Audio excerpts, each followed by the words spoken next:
कैसे हैं आप। स्वागत है आपका अपनी केमिस्ट्री क्लास में। हम लोग पढ़ रहे हैं रासायनिक बलगतिकी। बच्चों, रासायनिक बलगतिकी में मैं आपको बता चुकी हूँ कि रासायनिक अभिक्रिया का वेग क्या होता है।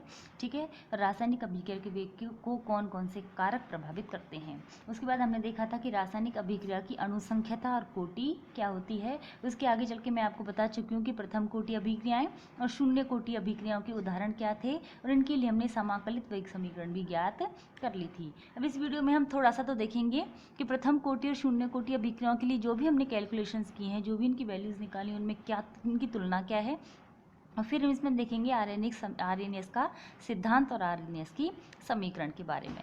ठीक है ना। तो सबसे पहले अपन बात करते हैं प्रथम कोटि एवं शून्य कोटि अभिक्रियाओं की तुलना की। बच्चों बताओ, प्रथम कोटि अभिक्रियाएं क्या थी। प्रथम कोटि अभिक्रियाओं का मतलब था वे अभिक्रियाएं जो अभिकारक की प्रथम घात के, जिनका वेग अभिकारक की प्रथम घात के समानुपाती होता है, और शून्य कोटि वे अभिक्रियाएं थी जिनका वेग उनके अभिकारकों की शून्य घात के समानुपाती होता है। ठीक है ना। तो यहाँ से हमने निकाला था R बराबर होता है K1A। ए अभिकारक है, कोई अभिक्रिया हो रही है ए से उत्पाद में, तो प्रथम कोटि अभिक्रिया को इस रूप में लिखेंगे, और उसकी शून्य कोटि अभिक्रिया को कैसे लिखेंगे, के, और यहाँ ए की घात 0 होती है तो हम कुछ भी नहीं लिखें तो ऐसे भी लिख सकते हैं, ए की घात 0 के रूप में। तो सबसे पहला अंतर तो इसको हम कहते हैं वेग समीकरण। पहला अंतर आ गया वेग समीकरण का, कि जो प्रथम कोटि अभिक्रियाएं होती हैं उनकी वेग समीकरण होती है R बराबर K1A, और शून्य कोटि अभिक्रिया के लिए होती है R बराबर K0N, ए की घात 0। यहाँ K1 क्या है, K1 है प्रथम कोटि अभिक्रियाओं का वेग स्थिरांक, और K0 क्या है, K0 है शून्य कोटि अभिक्रिया का वेग स्थिरांक। ठीक है ना। इसके बाद दूसरी चीज़ बात करते हैं हम इनकी समाकलित वेग समीकरण की। हमने जब इनका समाकलन किया था, इनकी समीकरणों का, तो समीकरण में हमने समाकलन करके निकाला था कि प्रथम कोटि अभिक्रिया के लिए K1 बराबर आता है 2.303 upon T log A upon A minus x. यहाँ K1 प्रथम कोटि अभिक्रिया का वेग स्थिरांक था, T समय था, A प्रारंभिक सांद्रता थी, और A माइनस एक्स टी समय के बाद शेष सांद्रता थी। तो उनमें संबंध ही आया था। जबकि शून्य कोटि अभिक्रियाओं के लिए हमने जो समाकलित वेग समीकरण निकाला था वो था K0 बराबर एक्स अपॉन टी। K0 वेग स्थिरांक, एक्स है टी समय पर शेष मात्रा या कहें उत्पाद की मात्रा। ठीक है ना। तो दूसरा अंतर इसका आ गया कि समाकलित वेग समीकरण होती है यहाँ K1 is equal to 2.303 upon T log A upon A minus x, और शून्य कोटि अभिक्रिया के लिए होती है K0 is equal to x upon T. अब यहाँ से इनके हम स्थिरांकों की निकालें, K1 की विमा क्या आएगी और यहाँ K0 की विमा क्या आएगी। यहाँ K1 की विमा कैसे निकलेगी, K1 का मतलब यहाँ क्या हुआ कि K0 का मतलब x, x का मतलब होता है सांद्रता, है ना, और t का मतलब होता है समय। सांद्रता को किस में लिखते हैं हम, मोल प्रति लीटर, यानी कि मोल लीटर इनवर्स अपॉन समय एम सेकंड में भी लिख सकते हैं, किसी रूप में लिखें।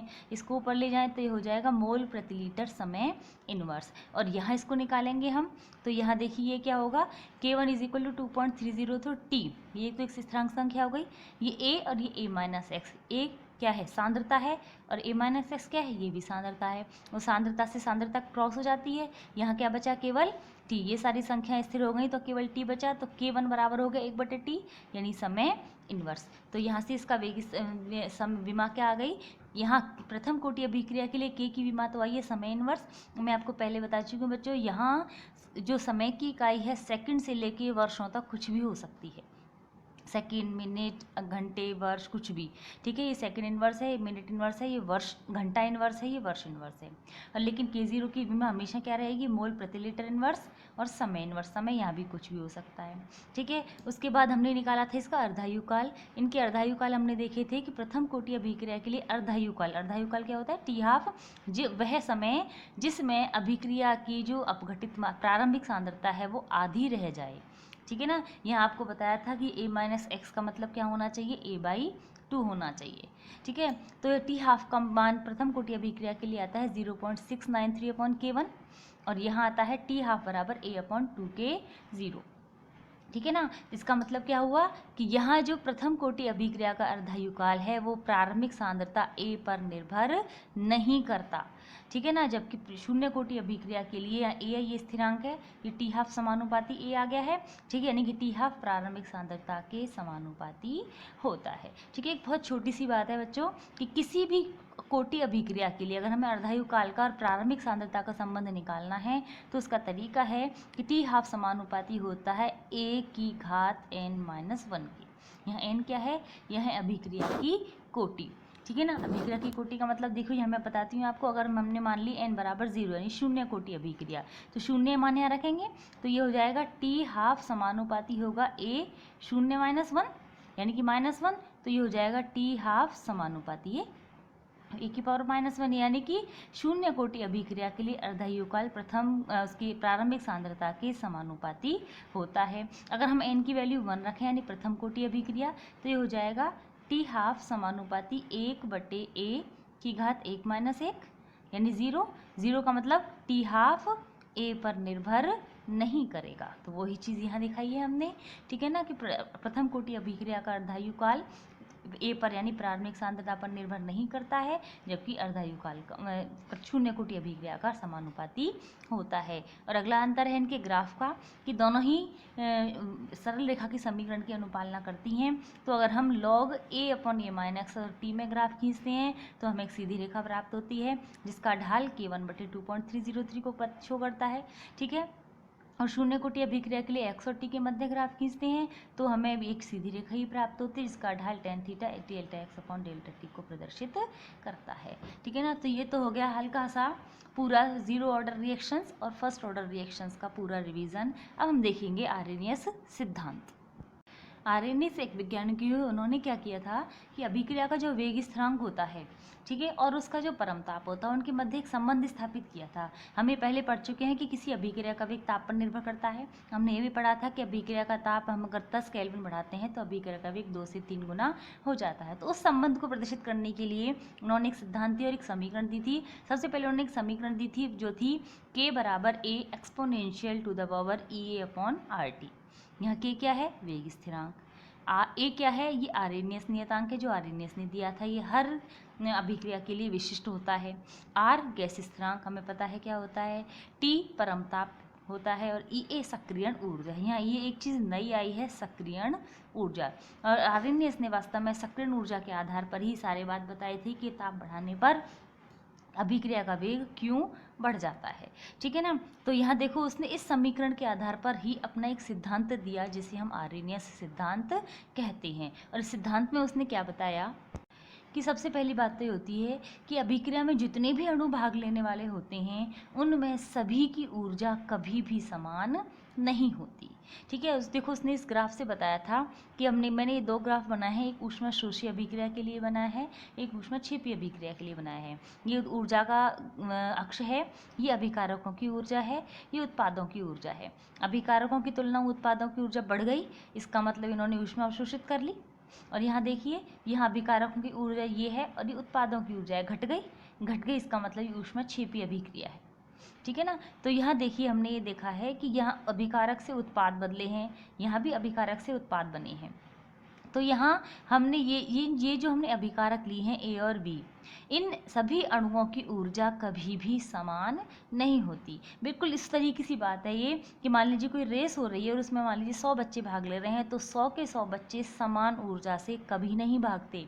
कुछ की ऊर्जा बहुत ज़्यादा होती है और कुछ की ऊर्जा बहुत कम होती है। तो पहली बात यही है कि अभिकारकों के सभी अणुओं की ऊर्जा समान नहीं होती। ठीक है, अब जैसे मैंने आपको बताया कि 100 बच्चे भाग ले रहे हैं किसी रेस में, तो जीतेगा कौन? जीतेगा वही जो बहुत तेज़ भागेगा, नहीं जो हाई एनर्जी से उच्च ऊर्जा से भागेगा। तो बिल्कुल यहाँ भी वही कि जो अणु उच्च ऊर्जा वाले होते हैं वे ही अभिक्रिया में भाग लेकर उत्पाद बनाते हैं। ठीक है ना, तो वे अणु जो अभिक्रिया में उच्च ऊर्जा वाले होते हैं और भाग लेकर उत्पाद बनाते हैं, इन अणुओं को हम सक्रिय अणु कहते हैं, एक्टिव मॉलिक्यूल्स। ठीक है ना, किन्हें कहेंगे सक्रिय अणु? अभिकारकों के वे अणु जो अभिक्रिया में उच्च ऊर्जा वाले होते हैं और अभिक्रिया में भाग लेकर उत्पाद बनाते हैं, उन्हें हम सक्रिय अणु कहते हैं। ठीक है ना, पहली चीज़। अब दूसरी चीज़ ये है कि जैसे हमने कहा कि हमें रेस की ही बात की थी हमने कि हमें क्या करना था कि मान लीजिए यहाँ से बच्चों ने जो भी रेसर्स हैं उन्होंने पार्टिसिपेट किया और यहाँ तक पहुँचना था। तो रेस जीतनी है अगर हमें, तो हमें ये डिस्टेंस तो ट्रेवल करनी ही पड़ेगी। इसको क्रॉस करने के बाद हम रेस जीत जाएंगे। तो एक बैरियर बन गया कि यहाँ तक आने के बाद ही हम किसी रेस को जीत सकते हैं। बिल्कुल उसी तरीके से जो अभिक्रियाएं होती हैं उनमें भी एक एनर्जी बैरियर होता है, ऊर्जा अवरोध होता है। वो ऊर्जा अवरोध होता है ये, ठीक है ना। यानी जो अभिकारक के ये जो अभिकारक हैं इनकी सबकी ऊर्जा ये है, ये औसत ऊर्जा कहलाती है, ठीक है। कुछ अणु ज़्यादा ऊर्जा वाले हैं, कुछ अणु कम ऊर्जा वाले हैं, तो इनकी जो ऊर्जा है वो औसत ऊर्जा के रूप में ही प्रदर्शित की जाती है। ये ई एवरेज है, जबकि ज़्यादातर अणुओं की ऊर्जा इतनी है। तो जब अणुओं को उत्पाद में बदलना है तो यह इस ग्राफ में देखा है हमने कि इन अभिकारकों को पहले कम से कम इतनी ऊर्जा तो प्राप्त करनी ही पड़ेगी। ये ऊर्जा अवरोध तो क्रॉस करना ही पड़ेगा। यहाँ तक पहुँचने के बाद तुरंत ही वो यहाँ उत्पाद में तो आसानी से बदल जाएंगे। इसको हम ऐसे भी समझ सकते हैं कि मान लीजिए कोई पहाड़ी है, कोई हिल है छोटी, इस हिल के हम इस तरफ खड़े हैं और हमें इस तरफ जाना है। तो इस तरफ जाने का एक ही तरीका है कि हमें पहाड़ी चढ़नी पड़ेगी। चढ़ने में जोर आएगा, उसके बाद तो हम उतर तो आसानी से जाएंगे। तो उसी प्रकार से कि अणुओं को कम से कम इतनी ऊर्जा तो प्राप्त करनी ही पड़ेगी उत्पाद में परिवर्तित होने के लिए। तो ये जो ऊर्जा है, ये न्यूनतम ऊर्जा जो अभिकारक अणुओं को प्राप्त करनी ही पड़ेगी, आवश्यक ही है, उस ऊर्जा अवरोध को हम देहली ऊर्जा यानी ई थ्रेशोल्ड कहते हैं। तो वह न्यूनतम ऊर्जा जो सक्रिय अणुओं को उत्पाद में परिवर्तित करने के लिए आवश्यक होती है, देहली ऊर्जा कहलाती है, ठीक है ना। ये क्या है, देहली ऊर्जा, और ये क्या थी, औसत ऊर्जा, और इनके बीच का जो अंतर है, इस अंतर को ही हम कहते हैं सक्रियण ऊर्जा, ठीक है ना। यहाँ ये देहली ऊर्जा है और यहाँ पर ये देहली ऊर्जा है, ये ई एवरेज है। तो यहाँ ये हमने क्या बात की कि ये जो औसत ऊर्जा वाले अणु हैं, इनको यहाँ तक पहुँचने के लिए, इन उत्पाद में बदलने के लिए इतनी ऊर्जा की आवश्यकता है, कम से कम इतनी ऊर्जा की आवश्यकता है। यानी हम ये कहें कि अभिकारक अणुओं को सक्रिय होने के लिए, सक्रिय अणु में बदलने के लिए कम से कम इतनी ऊर्जा आवश्यकता करनी ही पड़ेगी। तो यहाँ देखिए कि अपनी ऊर्जा अपने पास इतनी थी और यहाँ तक पहुँचने के लिए हमें इतनी अतिरिक्त ऊर्जा और चाहिए। इस अतिरिक्त ऊर्जा को ही हम सक्रियण ऊर्जा कहते हैं। यानी अभिकारक को उत्पाद में परिवर्तित होने के लिए जो अतिरिक्त ऊर्जा की आवश्यकता होती है, इस अतिरिक्त ऊर्जा को ही हम सक्रियण ऊर्जा कहते हैं। अंतर समझना बच्चों, ये ऊर्जा अवरोध जो था, इस ऊर्जा अवरोध को तो देहली ऊर्जा कहते हैं कि इतनी ऊर्जा तो चाहिए ही चाहिए टोटल, लेकिन इतनी तो अपने पास है, तो हमें इतनी एक्स्ट्रा और एनर्जी बढ़ानी है जिससे हम यहाँ तक पहुँच जाएं। तो ये जो एक्स्ट्रा एनर्जी हमने ली है, इसी को हम सक्रियण ऊर्जा कहते हैं। तो इसकी डेफिनेशन क्या हुई कि वह न्यूनतम ऊर्जा आधिक्य, देखो यहाँ हमने लिखा था वह न्यूनतम ऊर्जा, यहाँ हम लिख रहे हैं वह न्यूनतम ऊर्जा आधिक्य। समझ में आ गया अंतर। जो अभिकारक को उत्पाद में परिवर्तन हेतु आवश्यक होता है, सक्रियण ऊर्जा यानी कि ई कहलाती है। समझ में आ गई ना चीज़। तो हम इसको और कैसे समझ सकते हैं, इसका मतलब ये हो गया कि देहली ऊर्जा एवं औसत ऊर्जा के अंतर को ही सक्रियण ऊर्जा कहते हैं, ठीक है ना। देहली ऊर्जा एवं सक्रियण ऊर्जा औसत ऊर्जा के अंतर को ETH माइनस ई एवरेज, तो हम अपना आ गया सक्रियण ऊर्जा बराबर हो गया देहली ऊर्जा माइनस औसत ऊर्जा, यानी EA बराबर हो गया ETH माइनस ई एवरेज। समझ में आ गई। अब इन अणुओं को ये ऊर्जा मिलेगी कहाँ से। ये अणुओं को ऊर्जा दो तरीके से मिल सकती है। एक तो वातावरण से, यानी कि हम इनका टेम्परेचर बढ़ा दें, हम ताप दें तो इनको ऊर्जा मिल जाएगी। दूसरी चीज़, इनको आपस में एक दूसरे की टक्करों से, आपस में टकराने से, कॉलिजन से भी इनको ऊर्जा प्राप्त हो जाती है, ठीक है ना। तो क्या होगा कि अभिकारक के अणु परस्पर संघट्टों या टक्करों से सक्रियण ऊर्जा प्राप्त करते हैं, ठीक है ना। और अभिकारक का वेग सक्रिय अणुओं की सांद्रता पर निर्भर करता है। सक्रिय अणु जितने ज़्यादा होंगे उत्पाद उतना ही ज़्यादा बनेगा, यानी अभिक्रिया का वेग उतना ही ज़्यादा होगा, ठीक है ना। और ताप बढ़ाने पर सक्रिय अणुओं की सांद्रता में वृद्धि होती है, अतः अभिक्रिया का वेग भी बढ़ जाता है, ठीक है ना। समझ में आ गई चीज़। ताप बढ़ाने पर सक्रिय अणुओं की संख्या बढ़ेगी क्योंकि उनको सक्रिय ऊर्जा मिल जाएगी, और सक्रिय अणुओं की संख्या बढ़ेगी, सांद्रता बढ़ेगी, तो अभिक्रिया का वेग भी बढ़ जाएगा। और इसको हम पढ़ चुके हैं अभिक्रिया के वेग पर ताप के प्रभाव से, कि जब अभिक्रिया का ताप 10 डिग्री सेल्सियस या 10 केल्विन बढ़ाया जाता है तो अभिकारक अणुओं की ई एवरेज यानी कि औसत ऊर्जा में वृद्धि होती है, जिसके फलस्वरूप सक्रिय अणुओं और असक्रिय अणुओं की संख्या लगभग 2 से 3 गुना हो जाती है और अभिक्रिया का वेग भी लगभग 2 से 3 गुना हो जाता है। इसे ताप गुणांक कहते हैं। पढ़ चुके हैं हम ताप गुणांक क्या होता है। ताप गुणांक बराबर होता है KT+10 अपॉन KT, यानी T ताप पर वेग स्थिरांक और ऊपर है T+10 ताप पर वेग स्थिरांक। इनका अनुपात कितना होगा, लगभग 2 से 3 गुना होता है। ठीक है ना। अब देखिए हम विभिन्न तापों पर वेग स्थिरांक की गणना भी कैसे कर सकते हैं। तो देखते हैं अपन ऑरेनियस समीकरण क्या दी थी ऑरेनियस ने, K बराबर A exponential to the power EA upon RT। अब हम क्या करें, दोनों तरफ लॉग लें। दोनों तरफ लॉग लेंगे तो लॉग E, या इसको हम ln से भी लिख सकते हैं कि ln K is equal to ln A minus EA upon RT। अब इसको log बेस 10 में कन्वर्ट करना है तो 2.303 से मल्टीप्लाई कर देंगे तो 2.303 log K is equal to 2.303 log A minus E upon RT। ठीक है ना। अब हम क्या करें, पूरी समीकरण को 2.303 से डिवाइड कर दें। ठीक है ना। कैसे डिवाइड कर दें, मतलब कि 2.303 log K upon 2.303 is equal to 2.303 log A upon 2.303 minus EA upon 2.303 RT। तो ये आपस में ये तो क्रॉस हो गए, क्या बचा, यहाँ बचेगा log K is equal to log A minus EA upon 2.303 RT। ठीक है ना। इसे हम कहते हैं, ये हमने इसको सरल रूप में परिवर्तित कर लिया। ठीक है ना। अब देखिए, माना किसी अभिक्रिया के लिए T1 ताप पर वेग स्थिरांक K1 है और T2 ताप पर वेग स्थिरांक K2 है। तो आर्यनियस समीकरण को दोनों अलग अलग तापों पर लिखें कि log K1 बराबर log A minus EA upon 2.303 RT1 और log K2 बराबर log A minus EA upon 2.303 RT2। ठीक है ना। ये दो अलग अलग समीकरण बन गई। अब हमें पता है, यहाँ हम ये मान रहे हैं कि T2 ज़्यादा है T1 से। ठीक है ना। यहाँ T2 ज़्यादा है T1 से, तो ऑब्वियसली जब T2 ज़्यादा है तो K2 का मान ज़्यादा होगा, उच्च ताप पर अभिक्रिया का वेग ज़्यादा होता है।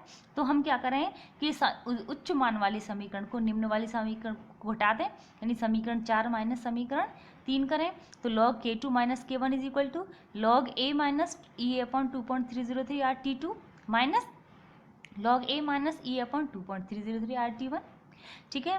तो यहाँ ओपन करें इसको, हम लिख सकते हैं log K2 upon K1 is equal to log A minus E upon 2.303 RT2 minus log A plus EA, ये चिन्ह चेंज हो गया, minus EA plus EA upon 2.303 RT1। log A से log A कैंसिल, ये प्लस और ये minus के थे, तो ये क्या हो गया, log K2 upon K1 is equal to EA 2.303 R, ये तो कॉमन आ गया।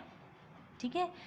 1/T1 ये पॉजिटिव वैल्यू है, माइनस 1/T2।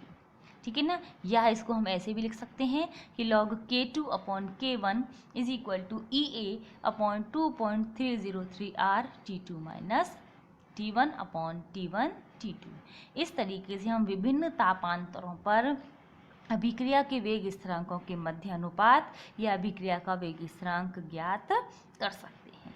ठीक है ना। और इसी विधि से हम सक्रियण ऊर्जा की गणना भी कर सकते हैं। देखो इसका एग्जाम्पल देखते हैं हम कैसे कर सकते हैं। कि देखिए कि किसी एक अभिक्रिया का वेग स्थिरांक 700 केल्विन पर तो 2 मोल प्रति लीटर सेकेंड इनवर्स है और 800 केल्विन पर 32 मोल प्रति लीटर सेकेंड इनवर्स है, तो सक्रियण ऊर्जा की गणना करो। तो हमने समीकरण लिख दिए कि log K2 upon K1 is equal to EA 2.303 R in the bracket 1/T1 minus 1/T2। सारी वैल्यूज दी हुई है हमें। K2 दिया है 32 मोल, K1 दिया है 2 मोल प्रति लीटर प्रति सेकेंड, T1 700 केल्विन था इस क्वेश्चन में और T2 800 केल्विन था। R की वैल्यू हमें पता है 8.314 joule kelvin inverse mole inverse होती है और EA हमें निकालना है। सारी वैल्यूज को यहाँ पुट करें। log 32/2 K2 upon K1 is equal to EA हमें कैलकुलेट करना है 2.303 इंटू 8.314 R की वैल्यू रख दी इंटू 1/700 माइनस 1/800। ठीक है ना। इसको सॉल्व किया, ये इसको हमने T1 minus T2 minus T1 upon T1 T2 कर दिया, यानी log 16 आ गया। log 16 किसके बराबर होगा? log 16 का मतलब हो गया 2 to the power 4, ठीक है ना। कैसे करते हैं आपको पता है, log 16 को हम लिख सकते हैं log 2 की पावर 4, या इसको लिख सकते हैं हम 4 log 2, 4 इंटू log 2 की वैल्यू 0.3010, सॉल्व करेंगे तो आ जाएगा 1.204, सॉरी, ठीक है ना, 1.204, और आगे 0 भी लगाना चाहिए। आ जाएगी log 16 की वैल्यू, तो log 16 की वैल्यू को पुट कर दिया, ये लिख दिया, ठीक है। इसको सॉल्व किया और फिर EA की वैल्यू निकालनी है, तो इसका पक्षांतरण करके निकाला, तो ये अपना आ गया 129,108.41 जूल पर मोल, या EA बराबर 129.11 किलो जूल पर मोल। किलो में किया तो इसको 3000 से डिवाइड कर दिया, तो ये आ गया, ठीक है। इस तरीके से हम किसी भी अभिक्रिया की विभिन्न तापों पर वेग स्थिरांक ज्ञात होने पर उस अभिक्रिया के लिए सक्रियण ऊर्जा की गणना भी कर सकते हैं, ठीक है। सक्रियण ऊर्जा की गणना करने का एक तरीका और है ग्राफीय विधि से। वो कैसे? आरएनएस के अनुसार समीकरण क्या थी? log k is equal to log a minus EA upon 2.30 RT, ठीक है ना। तो इसको मैं ऐसे लिख दूं कि log k is equal to minus EA upon 2.03 R into 1 upon T plus log a, केवल आगे पीछे किया है। तो इससे क्या हुआ, ये पूरी समीकरण एक सरल रेखा समीकरण की तुलना करने लग गई। y is equal to mx plus T, ठीक है ना। c, तो इससे क्या होगा कि अगर हम log k और 1 अपॉन टी में एक ग्राफ खींचेंगे तो उसका ढाल तो इसको शो करेगा और उसका अंतःखंड इंटरसेप्ट जो होगा वो इसको शो करेगा, ठीक है। तो log k और 1 अपॉन टी के मध्य ग्राफ खींचने पर एक सरल रेखा प्राप्त होती है जिसका ढाल यानी कि tan theta minus EA upon 2.30 R और अंतःखंड log a को प्रदर्शित करता है, ठीक है ना। देखो हमने ग्राफ बना दिया, log a है, ये 1 अपॉन टी है, इसमें हमें ये ग्राफ मिला है, ये इसमें थीटा है, इस थीटा का ढाल हम यानी कि tan थीटा निकालेंगे तो EA अपॉन 2.303 के R के बराबर होगा। ढाल की वैल्यू हमें यहाँ से मिल जाएगी, तो EA निकालने के लिए इसको हम इससे मल्टीप्लाई कर दें तो हम यहाँ ये भी कह सकते हैं कि EA बराबर माइनस ढाल इंटू 2.303 R, या EA बराबर minus tan theta into 2.303 R। तो इस तरीके से भी हम सक्रियण ऊर्जा की गणना कर सकते हैं, ठीक है ना। अब वैसे तो मेरे ख्याल से आपको समझ में आ गया होगा कि सक्रियण ऊर्जा यहाँ अपना क्या रोल प्ले कर रही थी। फिर भी मैं आपको एक बार बता देती हूँ कि सक्रियण ऊर्जा कैसे किसी अभिक्रिया के वेग को प्रभावित कर सकती है, ठीक है ना। तो देखें सक्रियण ऊर्जा की रासायनिक अभिक्रिया में भूमिका, इसको मैं दूसरे शब्दों में ऐसे भी कह सकती हूँ कि किसी रासायनिक अभिक्रिया का वेग उत्प्रेरक की उपस्थिति में कई गुना क्यों बढ़ जाता है। ये हमने देखा था अभिक्रिया को प्रभावित करने वाले, अभिक्रिया के वेग को प्रभावित करने वाले कारकों में कि अभिक्रिया का वेग उत्प्रेरक की उपस्थिति में कई गुना बढ़ जाता है। उसके लिए मैंने आपको बताया था कि उत्प्रेरक अभिक्रिया के लिए एक नया पथ उपलब्ध करवाता है जिसमें सक्रियण ऊर्जा का मान बहुत कम हो जाता है, ठीक है ना। जैसे ये बताया था, देखो ये तो उत्प्रेरक की उपस्थिति में अनुपस्थिति में था और जब उत्प्रेरक डाल दिया इसमें तो एक नया पथ ये मिल गया, ठीक है ना। एक छोटी सी बात जैसे मैंने आपको पहाड़ी से बताई थी कि पहले हमें यहाँ से यहाँ जाना था तो पहले पूरी पहाड़ी पर चढ़कर जाना पड़ रहा था, अब एक शॉर्टकट रास्ता निकाल दिया यहाँ से, तो अब पहले की तुलना में यहाँ जिससे जाना आसान हो गया और यहाँ से जाना आसान हो गया तो जाने वालों की संख्या भी बढ़ जाएगी, यानी अभिकारक के उत्पाद में बदलने वाले अणुओं की संख्या भी बढ़ जाएगी, यानी सक्रिय ऊर्जा अणुओं की संख्या बढ़ जाएगी और सक्रिय अणुओं की संख्या बढ़ जाएगी तो अभिक्रिया का वेग भी बढ़ जाएगा, ठीक है ना। यानी सीधे सीधे क्या कह सकते हैं हम कि एक अभिक्रिया का जो वेग होता है यानी कि R जो होता है, ठीक है ना, वो उसकी सक्रियण ऊर्जा के व्युत्क्रमानुपाती होता है। किसी भी अभिक्रिया के लिए सक्रियण ऊर्जा का मान जितना कम होगा उस अभिक्रिया के लिए वेग उतना ही ज़्यादा होगा। जैसे देखो इसमें 2 सक्रियण ऊर्जा थी, ये कम सक्रियण ऊर्जा है, ये ज़्यादा सक्रियण ऊर्जा है, तो कम सक्रियण ऊर्जा होने पर सक्रिय अणुओं की संख्या ज़्यादा हो जाती है और सक्रिय अणुओं की संख्या ज़्यादा होती है तो उत्पाद की मात्रा भी बढ़ जाती है, यानी अभिक्रिया का वेग बढ़ जाता है, ठीक है ना। तो हम छोटे रूप में ये भी कह सकते हैं कि किसी अभिक्रिया के लिए सक्रियण ऊर्जा का मान जितना कम होगा सक्रिय अणुओं की संख्या उतनी ज़्यादा होगी। सक्रिय अणुओं की संख्या ज़्यादा होगी तो उत्पाद की मात्रा ज़्यादा होगी, और उत्पाद की मात्रा ज़्यादा होगी तो अभिक्रिया का वेग भी ज़्यादा होगा। ठीक है, या उसका उल्टा कहें कि किसी अभिक्रिया के लिए सक्रिय ऊर्जा का मान ज़्यादा है, जैसे यहाँ था, तो उसके सक्रिय अणुओं की संख्या कम हो जाएगी। सक्रिय अणुओं की संख्या कम होगी तो उत्पाद की मात्रा कम हो जाएगी, और उत्पाद की मात्रा कम होगी तो अभिक्रिया का वेग भी कम हो जाएगा। समझ में आ गई ना चीज़? ठीक है, यानी कि सीधी सीधी बात हो गई कि ई ए जो होता है वो रासायनिक अभिक्रिया के वेग के व्युत्क्रमानुपाती होता है। किसी अभिक्रिया की सक्रिय ऊर्जा की मान ज़्यादा होने पर उस अभिक्रिया का वेग कम हो जाता है। ठीक है, और मुझे लगता है कि आपको सक्रिय ऊर्जा की भूमिका क्या है, सक्रिय ऊर्जा क्या है, उसका क्या महत्व है और इसका क्या सिद्धांत समझ में आ गया होगा। Thank you.